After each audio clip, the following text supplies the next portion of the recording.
In June 1876, one of the best equipped armies in the Americas was annihilated within hours. It wasn't a simple ambush. It wasn't luck.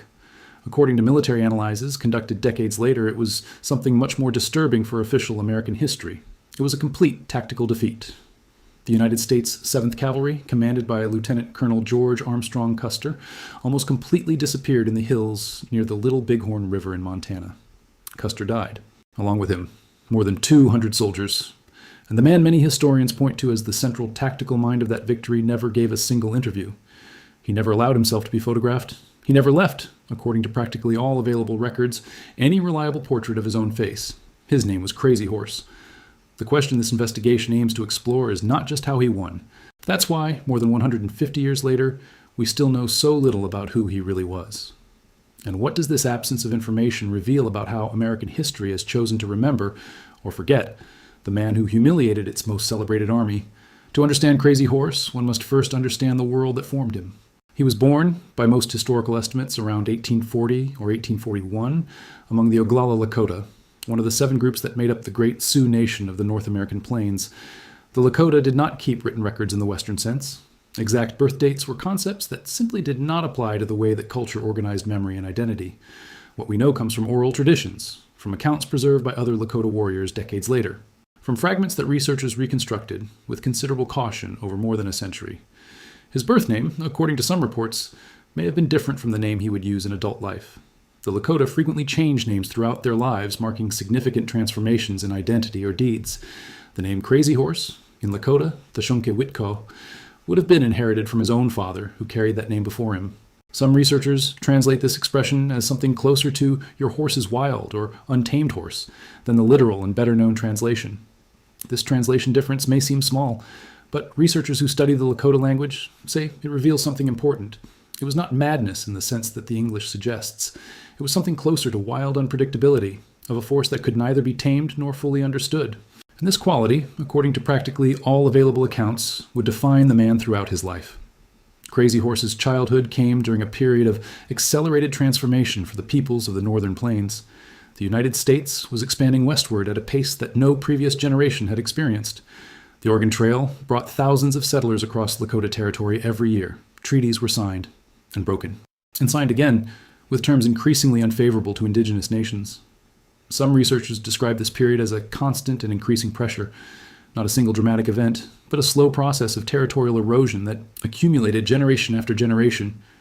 It was within this context of increasing pressure that a specific event, which occurred in 1854, would have profoundly marked the young Crazy Horse. The incident, known as the Grattan Massacre, began with something seemingly trivial: a cow belonging to Mormon settlers that had wandered away from a caravan. A young Lakota killed her for food, according to reports at the time. Lieutenant John Grattan, at the head of a small American military force, marched to the Lakota camp demanding the handover of the person responsible. The situation escalated quickly. According to practically all available historical sources, Grattan ordered fire on the camp. The result was devastating for American forces. Grattan and all his men were killed. But Lakota leader Conquering Bear also died in the initial clash, hit by American gunfire before retaliating. Some historians point to this event as the true beginning of what would become decades of conflict between the Lakota and the American government.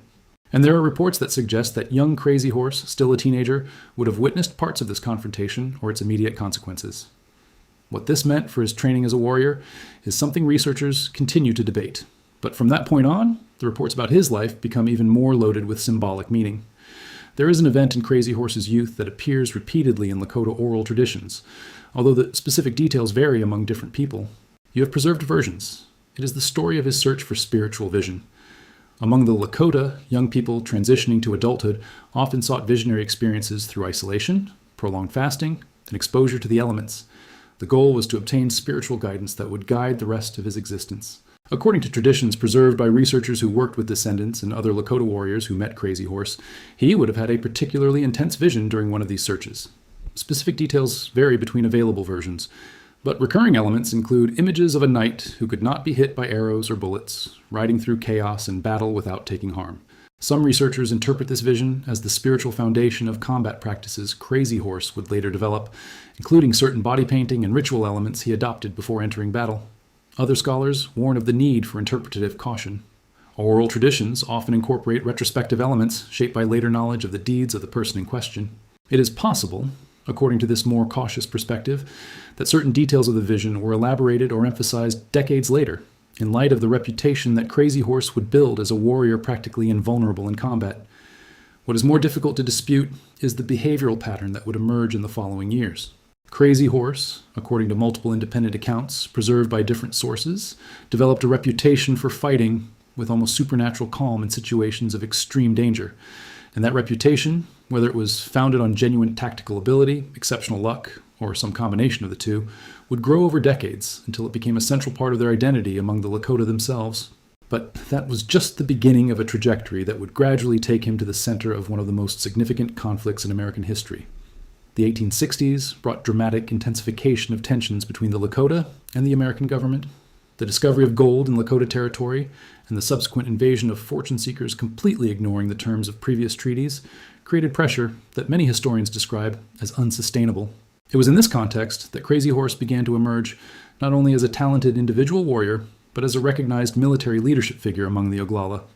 There are reports of his participation in multiple confrontations throughout the decade, including conflicts known collectively as the Red Cloud War, named for the most prominent Lakota leader of that specific period. Some researchers point to one particular episode as significant to Crazy Horse's tactical reputation, what became known as the Fetterman Massacre of December 1866. Captain William Fetterman, according to preserved accounts, is said to have made confident statements about his ability to defeat any Lakota force with only 80 men. When Fetterman and exactly 80 soldiers were lured into a carefully planned ambush near Fort Phil Kearny, none survived. Military historians who studied this confrontation identify tactical elements that would be repeated on a much larger scale 10 years later at Little Bighorn. The use of small groups of warriors as bait, luring enemy forces into unfavorable terrain where larger forces waited in hiding. Some researchers attribute a central role to Crazy Horse in planning this specific tactic at Fetterman, although other historians are more cautious about attributing exclusive leadership to a single individual in operations that involved coordination between multiple leaders and bands. What seems relatively consensual is that this decade of intensive conflict served as a period of tactical learning that would prepare, in ways that no one could completely predict, for the confrontation that would become the best known in all of history. From this point on, the reports become even more charged with increasing tension. The Treaty of Fort Laramie, signed in 1868, seemed to offer, at least temporarily, some form of resolution. The document formally recognized the Black Hills, sacred territory to the Lakota, known in their own language as Paha Sapa, as a permanent protected part of a Sioux reservation. But treaties between the American government and indigenous nations had, over previous decades, a pattern that would repeat itself in a particularly painful way in this particular case. In 1874, a military expedition led by precisely the same George Armstrong Custer who would meet his end 2 years later confirmed the presence of gold in the Black Hills. The news spread quickly. Boo fortune seekers began to invade territory that, according to the American treaty itself, should be inviolable. The American government, instead of enforcing the terms of the treaty it had signed, chose to try to purchase the Black Hills from the Lakota. When that offer was rejected, and there are specific accounts that describe Lakota leaders categorically refusing any sale of the sacred territory, American officials changed strategy. In December 1875, the government issued an ultimatum. All Lakota must report to designated reservations by the end of January 1876, or they would be considered hostile. This deadline, imposed during the harshest winter months on the northern plains, was, according to virtually all historians who have examined this period, virtually impossible to meet for many groups living in territory far from designated reservations. Some researchers describe this ultimatum as deliberately designed to create legal pretext for subsequent military action. Other historians are more cautious, suggesting that it may have reflected more administrative incompetence and genuine ignorance of the actual conditions faced by the Lakota than deliberate conspiracy. What is indisputable is the practical result. When the deadline passed without all Lakota groups having come forward, the American Army received authorization to begin what would become known as the Great Sioux War of 1876. And it was within this specific context that the forces that would converge, months later on the banks of the Little Bighorn River, began to mobilize. Crazy Horse, according to multiple accounts preserved through Lakota, oral traditions, and testimonies collected decades later by researchers and historians, categorically refused to report to the reservations within the established deadline. This refusal was not simply stubbornness or gratuitous defiance, according to more careful historical analyses. It reflected something deeper about his worldview and his relationship with the territory. Some researchers who studied records of his own words, preserved through interpreters and third-party accounts, describe a refusal based on the conviction that accepting confinement on a reservation would represent complete abandonment of a way of life and a spiritual relationship with the land that he considered non-negotiable. Throughout early 1876, as the American Army mobilized multiple military columns converging from different directions across the plains of Montana and Wyoming, Crazy Horse emerged as one of the central military figures coordinating Lakota resistance. There is one specific confrontation, which took place in June 1876 and known as the Battle of the Rosebud, that contemporary military historians consider crucial to understanding what would happen a few days later at Little Bighorn. A significant force of Lakota and Cheyenne warriors, under leadership that prominently included Crazy Horse, confronted an American military column commanded by General George Crook. The result was, according to virtually all available military analyses, an indigenous tactical victory that forced Crook to retreat completely, withdrawing his force from the field of operations. This detail is often downplayed in popular narratives about Little Bighorn. Crook's column, which could have provided crucial reinforcements to Custer just days later, was simply no longer available to participate in the subsequent campaign. Some military historians argue that this previous victory at Rosebud was not just a favorable coincidence, but a direct result of the same tactical sophistication and ability to coordinate among multiple warring groups that would manifest itself on an even larger scale just days later. The true meaning behind this sequence of events is something that would only become completely clear with historical distance, because what would happen on June 25th, 1876, would not be an isolated and surprising event. It would be the culmination of months of tactical preparation, decades of experience accumulated in previous conflicts, and an extraordinary convergence of warriors from multiple nations united by a common threat. To understand the scale of what would happen at Little Bighorn, it is necessary to first understand the scale of the camp that American forces were, in fact, about to confront. Researchers who studied military records and survivor accounts estimate that the combined camp of Lakota, Northern Cheyenne, and some Arapaho groups along the Little Bighorn River may have housed between 6,000 and 10,000 people. This number included warriors, but also women, children, and the elderly, an entire mobile social and family structure that had come together that particular summer. Some historians point out that this extraordinary concentration of people in multiple banks of the different Lakota reflected something significant about the specific historical moment. It was, according to these analyses, perhaps the last great convergence of the Northern Plains nations before the almost complete collapse of their traditional way of life in subsequent years. American military intelligence, by contrast, drastically underestimated these numbers.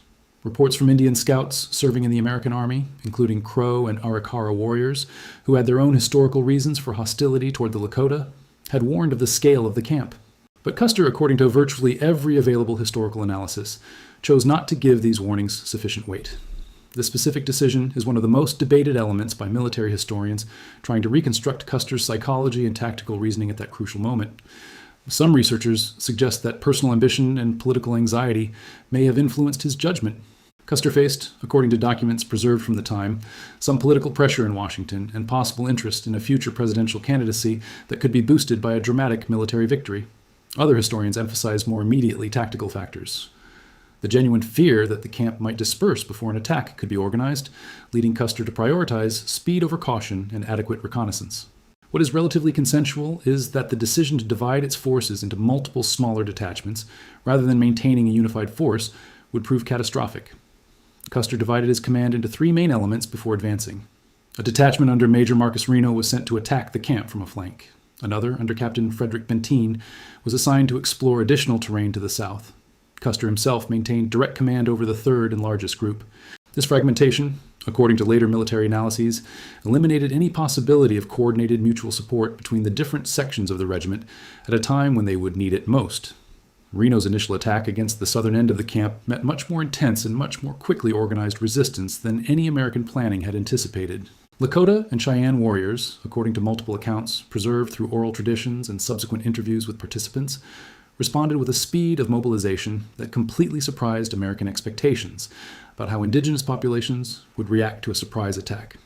Reno, facing increasing resistance and realizing that his force was in danger of being completely enveloped, ordered a withdrawal to higher ground on the other side of the river. This withdrawal, carried out under intense pressure, resulted in significant losses among its own troops, but allowed the survivors to reach a defensive position that they were able to maintain for the remainder of the confrontation.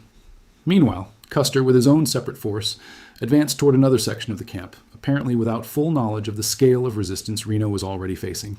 It is at this specific point in the battle that accounts of Crazy Horse's exact role become particularly significant, and also particularly difficult to reconstruct with absolute accuracy. There is no contemporary written account produced by Crazy Horse himself of what happened during these critical hours. What does exist are accounts of other Lakota and Cheyenne warriors, collected by researchers and historians in subsequent decades, that mention their specific role in ways that, while not completely uniform in detail, converge on some central elements. According to these sources, Crazy Horse led a tactical flanking movement, leading a significant group of warriors across terrain that allowed Custer's force to be attacked simultaneously from multiple directions. This pincer movement, if executed with the coordination that reports suggest, would represent considerable tactical sophistication, requiring not only individual bravery in combat, but the ability to command and communicate effectively between multiple groups of warriors operating in complex terrain. Some contemporary military historians compare this maneuver to engagement tactics that formal Western armies would take additional decades to formalize through written military doctrine. Other researchers are more cautious about attributing this specific level of centralized command and deliberate planning to a single individual, suggesting that the Indian victory at Little Bighorn likely reflected more organic coordination among multiple experienced leaders, each making real-time tactical decisions based on decades of experience, accumulated in plains warfare. What seems relatively consensual, regardless of how much specific credit you give to Crazy Horse individually, is that Custer's force was quickly isolated, surrounded, and systematically destroyed in a remarkably short period of time. Estimates vary, but most historical analyses suggest that the final confrontation involving Custer himself may have lasted less than an hour before all the men under his direct command were dead. No American soldier under Custer's direct command survived to recount what happened during these final moments.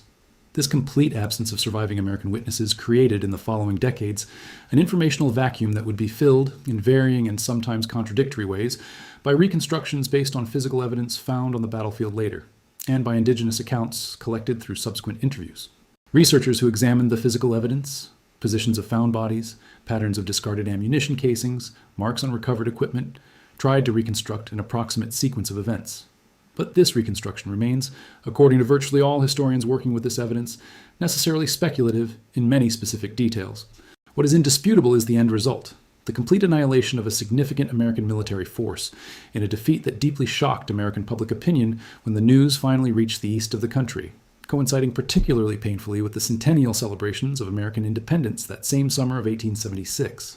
The American reaction to this news would, according to subsequent historical analyses, be one of the factors that would dramatically accelerate the military campaign against the Lakota in the following months and years. But before we explore these long-term consequences, it is necessary to take a deeper look at who Crazy Horse really was, beyond the myth that this single confrontation would create around his name.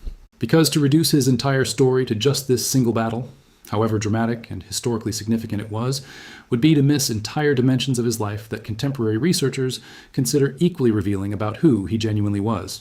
There is an aspect of Crazy Horse's personality and behavior that appears repeatedly in accounts preserved through multiple independent sources, and that contrasts significantly with the wild, impetuous warrior image that popular American narratives have often projected about him. It was his extreme personal reserve. By virtually all available accounts, including those from other members of his own Lakota community, Crazy Horse was described as unusually quiet, introspective, and reluctant to seek public attention or recognition for his achievements. This contrasted markedly with practices common among many plains warriors, where recounting feats of bravery in vivid detail to the community was a valued and expected part of warrior culture. Some researchers who have studied this specific aspect of his personality suggest that this reserve may have directly contributed to the lasting mystery that would surround his historical figure. He simply did not leave, through his own direct words, the kind of autobiographical record that other indigenous leaders of his historical period would eventually provide, whether through later interviews or through memoirs dictated to interpreters. This lack of direct self-narrative means that virtually everything we know about his inner personality, his specific motivations, and his worldview comes mediated through third parties, other warriors, observers, and eventually historians working with fragments of oral memory preserved decades after his death.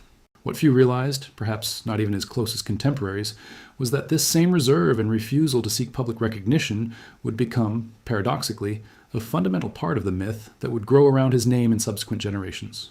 A man who actively avoided being seen and known would become, through this very absence of verifiable information, one of the best known and most symbolically charged figures in all of Native American history.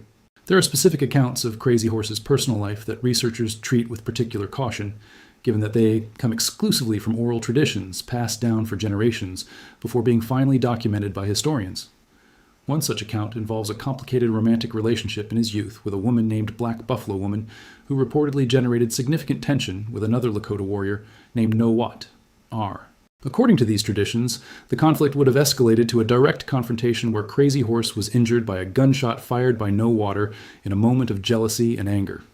Some researchers point to this incident as revealing internal tensions within Lakota society itself that coexisted with, and sometimes complicated, the unity necessary for coordinated military resistance against external threats. Other historians are more cautious about how much weight to attribute to this specific account, given that details vary significantly between different versions, preserved through oral tradition.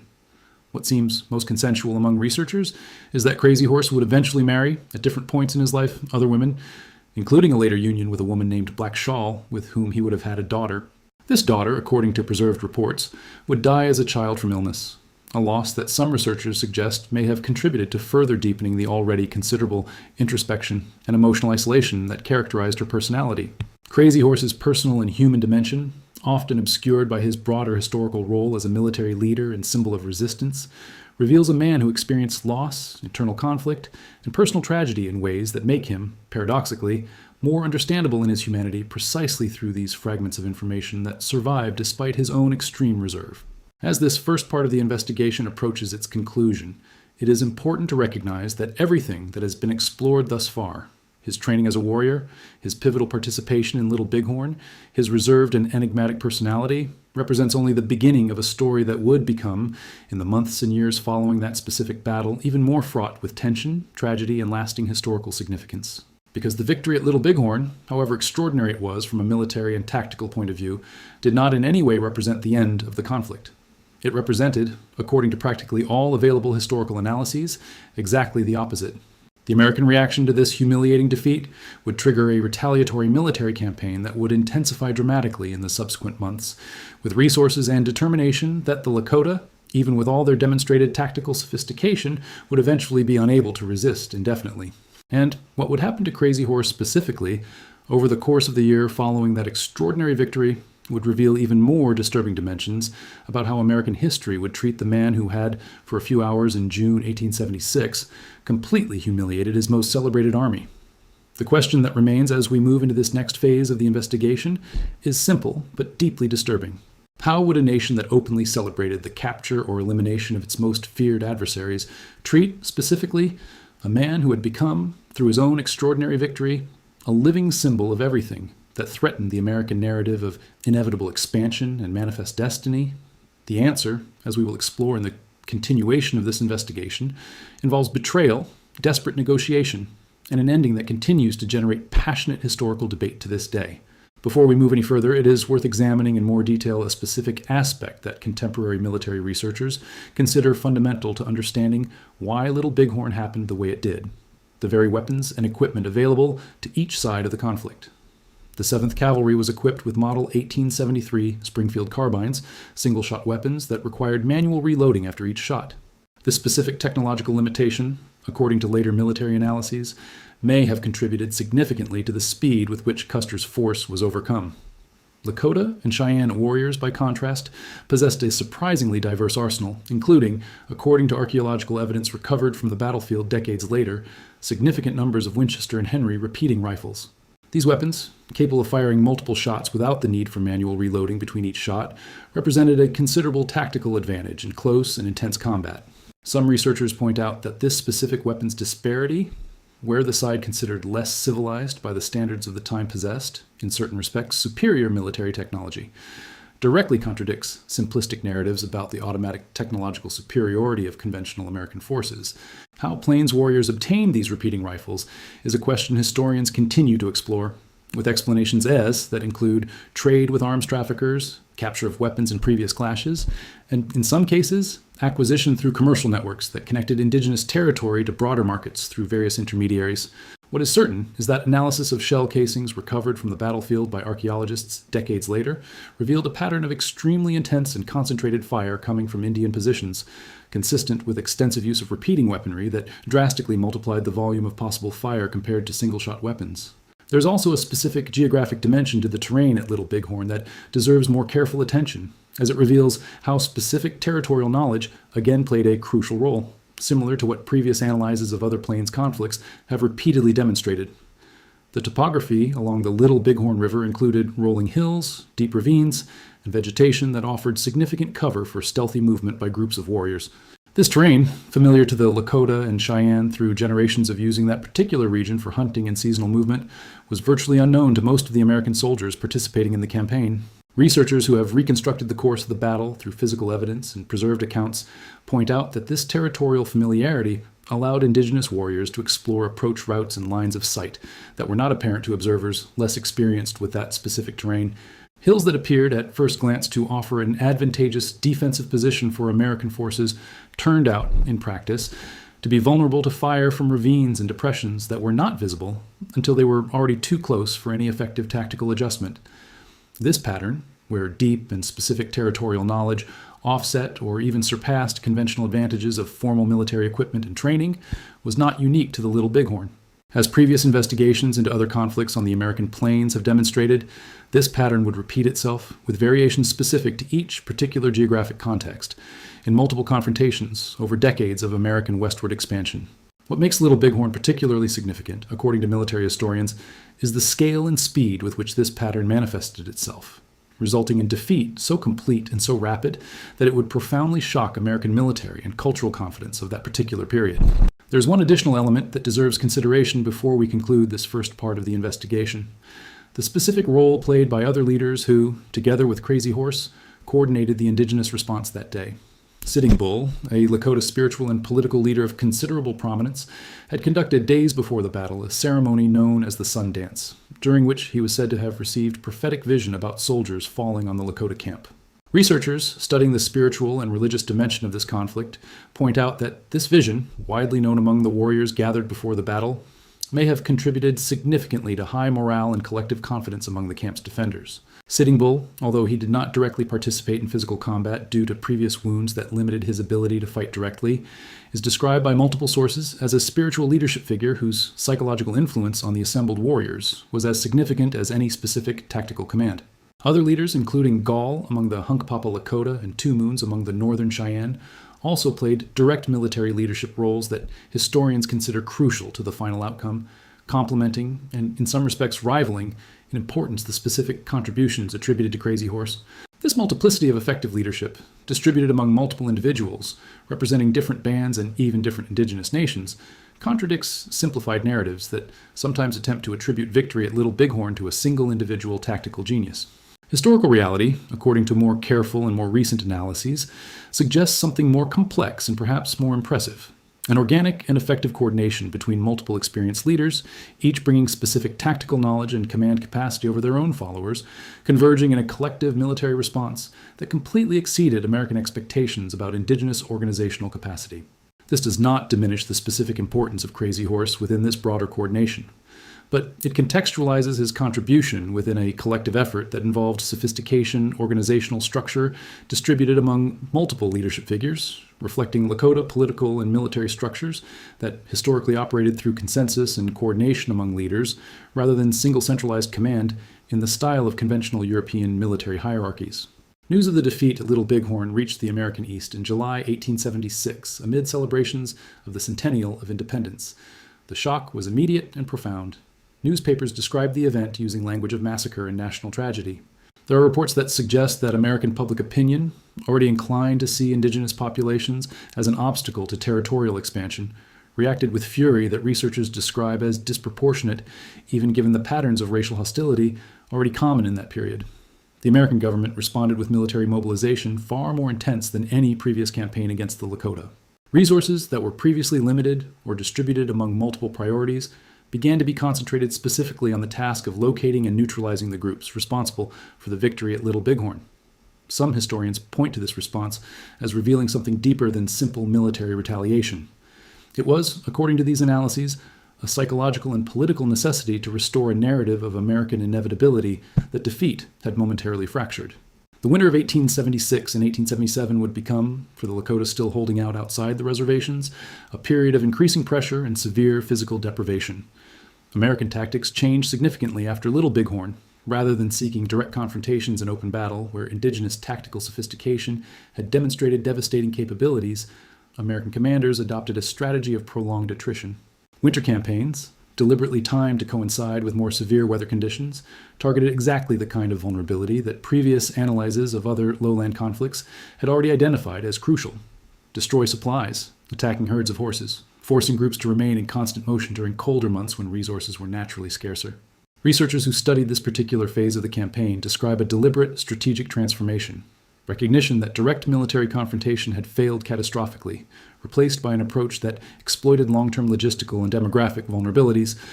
Crazy Horse and his followers, throughout this particularly brutal winter, faced increasingly difficult decisions. Food was scarce. Horses died of hunger and exhaustion. Children and the elderly suffered disproportionately under these extreme conditions. Some accounts, preserved through oral traditions, describe this period as more devastating, in terms of everyday human suffering, than any specific battle had been.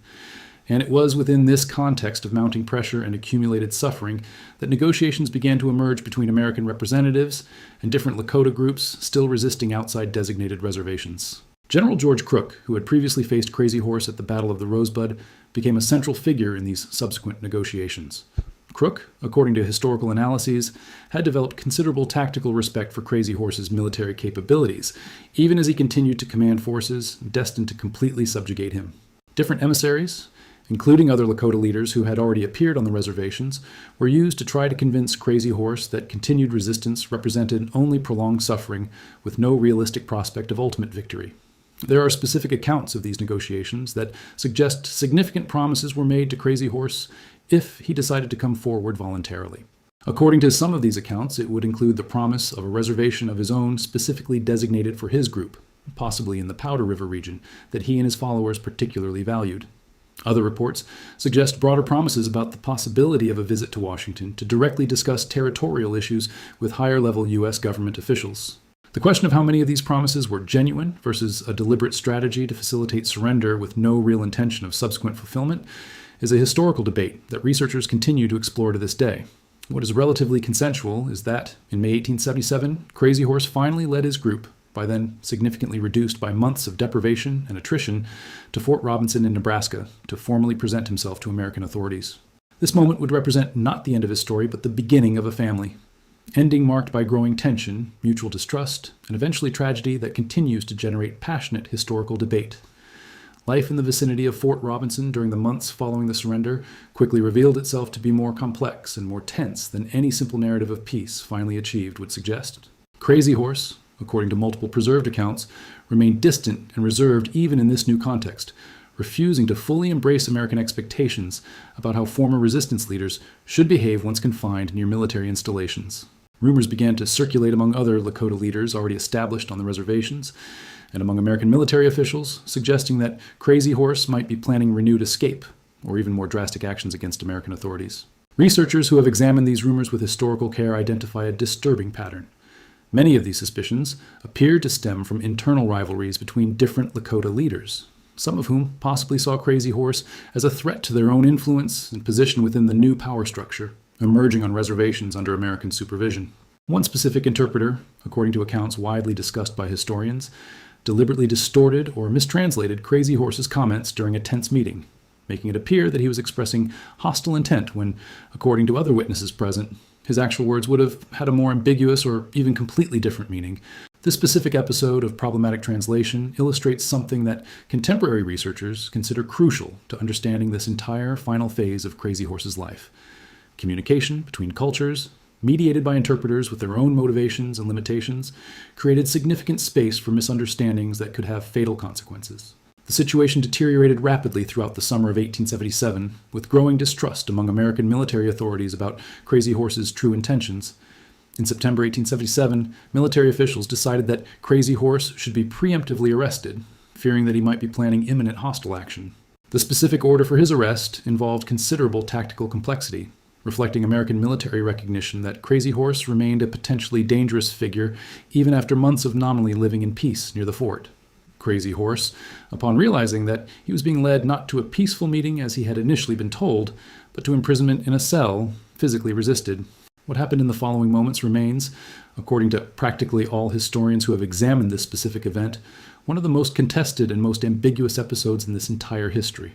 According to most available accounts, During the confusion of physical resistance, an American soldier fatally wounded him with a bayonet.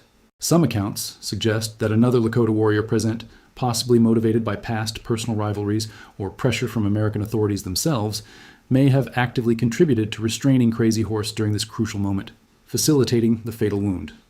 The question of to what extent this death represented a tragic accident during an attempted arrest versus something closer to a deliberately disguised execution continues to be hotly debated by historians to this day. Crazy Horse died a few hours later on the night of September 5th, 1877.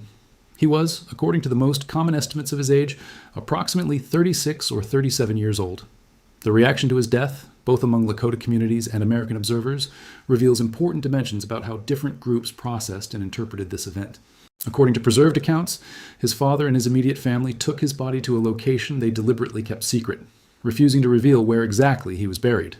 This decision, according to researchers who study Lakota burial practices and the specific spiritual significance attributed to burial sites, reflected genuine concern that American authorities, or even other rival groups, might somehow desecrate or inappropriately exploit their remains if the location became known.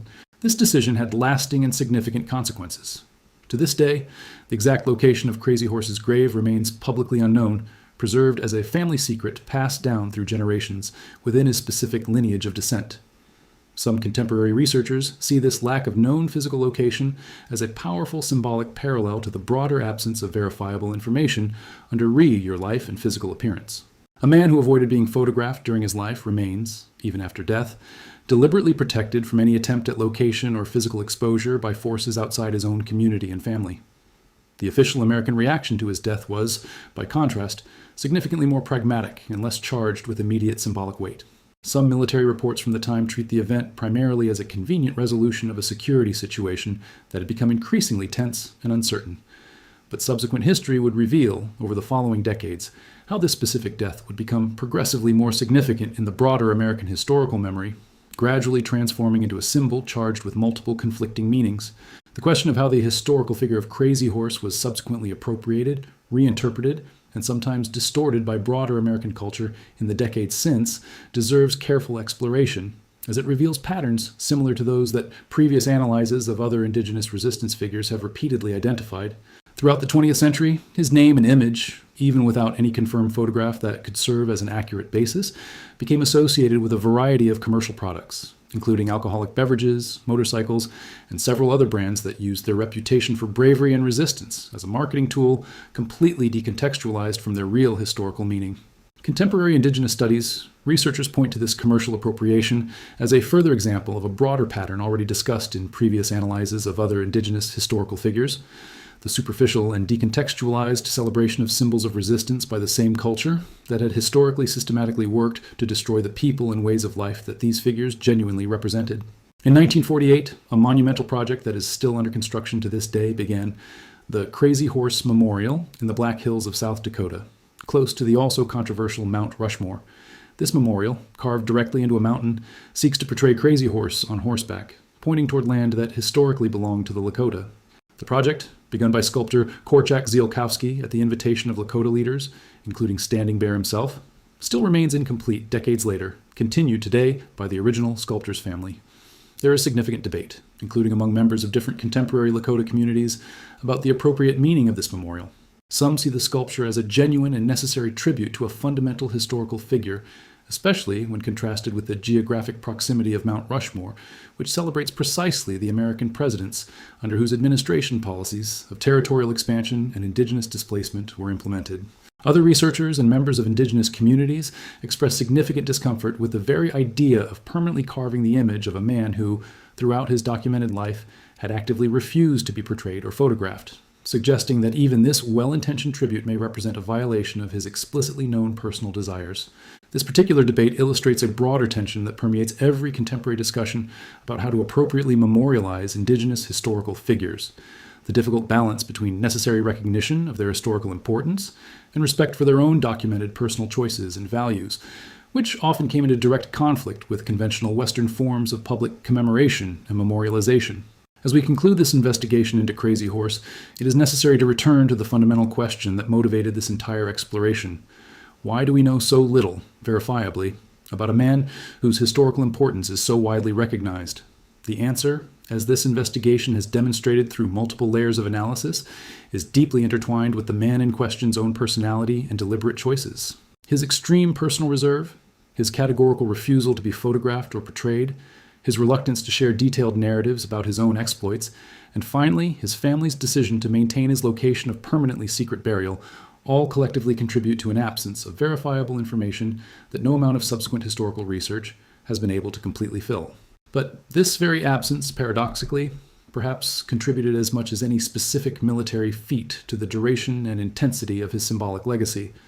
Crazy Horse became, through this unique combination of documented extraordinary feats and enduring personal mystery, a blank canvas onto which subsequent generations, both indigenous and non-indigenous, projected diverse, sometimes conflicting meanings about resistance, dignity, and the genuine human cost of American westward expansion. The question that this investigation finally leaves for broader reflection is whether this absence of detailed information about his specific personal life diminishes, or, on the contrary, intensifies the symbolic force of everything we actually know about his documented actions. A man who completely defeated one of the most celebrated armies of his time, who maintained to the end personal convictions about freedom and relationship to the land that he categorically refused to compromise even under extreme pressure, and who chose, through every documented decision about his own life, to protect his privacy and his personal dignity against forces that constantly sought to expose, categorize, and eventually completely neutralize him. Perhaps it is precisely this combination of extraordinary achievement and enduring mystery that explains why, more than 150 years after that June morning at Little Bighorn, we still investigate, still debate, and still feel genuinely fascinated by a man who did absolutely everything he could during his life and through the choices of his own family after his death to ensure that we would never fully know him. There's an additional dimension to this story that deserves careful exploration. The fate of the other leaders and direct participants in the victory at Little Bighorn in the years following Crazy Horse's death. Sitting Bull, whose prophetic vision had preceded the battle, fled to Canadian territory along with followers, seeking refuge outside the direct reach of American military jurisdiction. He would remain there for 4 years, according to preserved historical records, before increasingly difficult living conditions in exile convinced him to return and formally present himself to American authorities in 1881. Its subsequent history would follow a trajectory that researchers describe with considerable historical irony. It later became part of entertainment shows that traveled the United States, including participation in the famous Buffalo Bill Cody show, performing theatricalized and commercialized versions of his own story to paying American audiences. This transformation from a genuine military and spiritual leader into a commercial entertainment attraction represents, according to analyses by cultural historians, a disturbing pattern that would be repeated with multiple other figures of indigenous resistance over the following decades. Sitting Bull would die in 1890 under violent circumstances during a police operation related to the religious movement known as the Ghost Dance, which American authorities viewed with considerable suspicion and fear. Gall, another key leader in the Little Bighorn victory, would follow a different path, eventually settling permanently into reserve and adopting, according to preserved accounts, a more conciliatory stance toward American authorities in the final years of his life. These divergent trajectories between different leaders who had shared a moment of extraordinary victory reveal the complexity of choices and circumstances that each individual faced in later years, reflecting specific political and personal realities that went far beyond any simplified narrative about unified resistance or complete capitulation. Another aspect that deserves specific attention in this final investigation is how the Battle of Little Bighorn itself was processed and narrated by American popular culture throughout the 20th century, revealing patterns in the construction of national historical memory. For decades after the event, the dominant narrative in American textbooks, films, and cultural productions presented the confrontation almost exclusively from the perspective of Custer and his soldiers, often portrayed as tragic heroes confronting an adversary described in terms that ranged from menacing savagery to numerical cowardice. This narrative, which cultural studies researchers identify as deeply distorted and racially charged, would dominate popular representations for generations, including numerous Hollywood films that portrayed the event as an American tragedy, rather than adequately recognizing the tactical sophistication and historical justification of indigenous resistance. Only from the 1960s and 1970s, in a broader context of civil rights movements and growing American indigenous activism, would a more significant historiographical review begin, seeking to incorporate indigenous perspectives and adequately contextualize the historical reasons, wealth, and politics that had led to that specific confrontation. Contemporary historians specializing in Native American history have worked in recent decades to reconstruct a more balanced and historically rigorous narrative, extensively incorporating Lakota and Cheyenne oral traditions, and appropriately contextualizing military victory not as a savage anomaly, but as a logical and historically understandable result of decades of treaty violation and systematic colonial pressure. This process of historiographical revision, while significant, remains incomplete, according to many contemporary researchers, who point to persistent institutional resistance in some American educational and cultural contexts to completely abandon older, more simplified narratives about the event. The issue of the Black Hills, sacred territory whose original violation had precipitated the entire conflict that would culminate in Little Bighorn, remains, surprisingly, without definitive resolution to this day. In 1980, decades after the central events of this investigation, the U.S. Supreme Court formally recognized that the U.S. government's appropriation of the Black Hills had illegally violated the terms of the 1868 Treaty of Fort Laramie. This court decision, although it represented significant historical recognition of documented injustice, offered as its primary remedy financial compensation, not territorial return. The Lakota nations, including direct descendants of the same communities that Crazy Horse had led in resistance, collectively rejected this financial compensation, maintaining the position that the Black Hills were not, and never had been, for sale. This financial compensation fund, according to available public records, remains unclaimed to this day, accumulating significant value through compound interest over decades, while the fundamental territorial issue remains politically unresolved. Contemporary researchers point to this specific situation as a living and still unresolved example of how the history documented in this investigation, from the original treaty violation through the resistance led by Crazy Horse until the tragic death that ended his direct participation in the conflict, continues to have direct legal, political, and symbolic consequences in the present, far beyond any narrative that attempted to confine these events exclusively to the distant historical past. The Black Hills, even today, remain American federal territory, although with official historical recognition, albeit incomplete, that their original appropriation had been illegitimate according to American legal standards established through formally signed treaties. There is also a linguistic and cultural dimension that deserves final consideration in this investigation. The current state of the Lakota language and contemporary efforts at cultural revitalization among communities directly descended from those Crazy Horse-led resistance. The Lakota language, like many Native American languages, faced decades of systematic suppression through federal educational policies that actively discouraged, and in many cases prohibited, its use in residential schools throughout the 20th century. The number of fluent native speakers has declined drastically over successive generations, creating a situation that contemporary linguists describe as critically urgent in terms of preservation.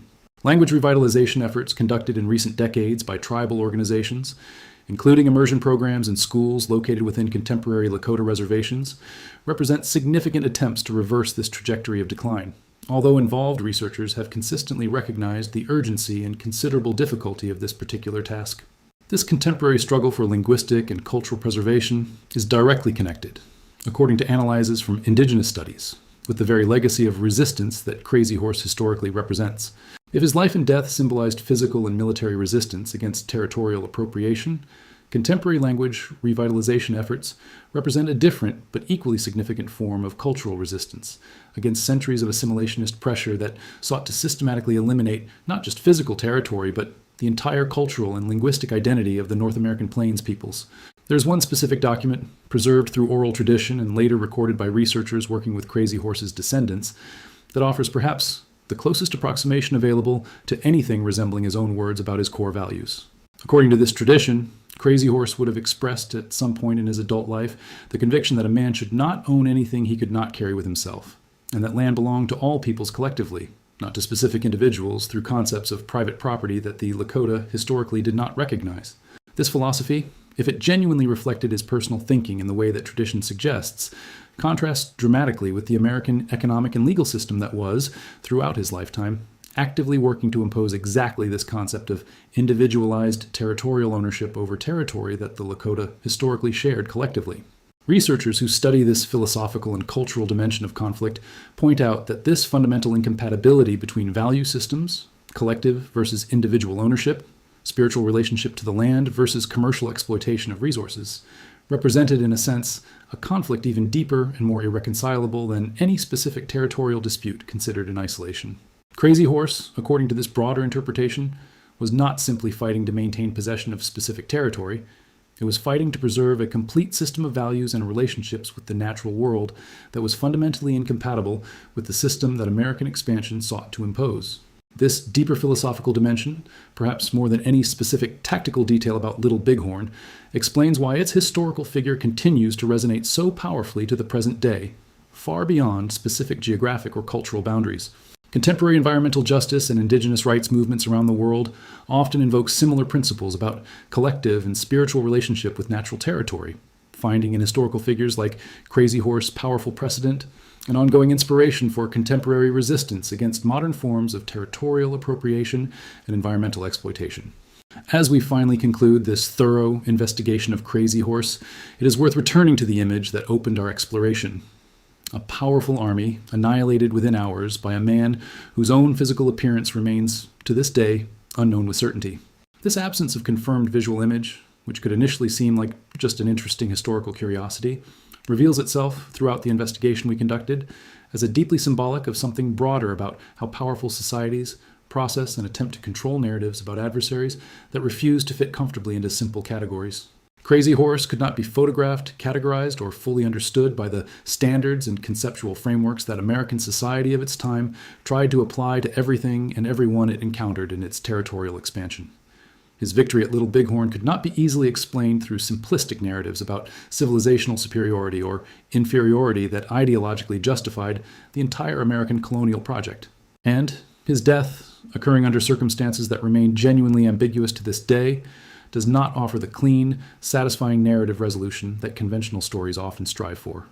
What remains, more than a century and a half later, is exactly that, a genuine mystery, partially preserved deliberately by his own family and community that continues to defy any attempt at complete and definitive understanding.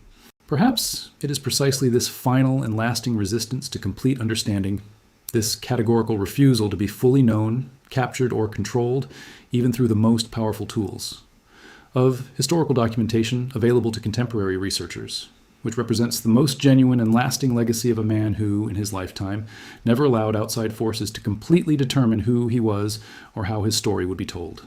Crazy Horse defeated his most celebrated army in a single extraordinary June morning.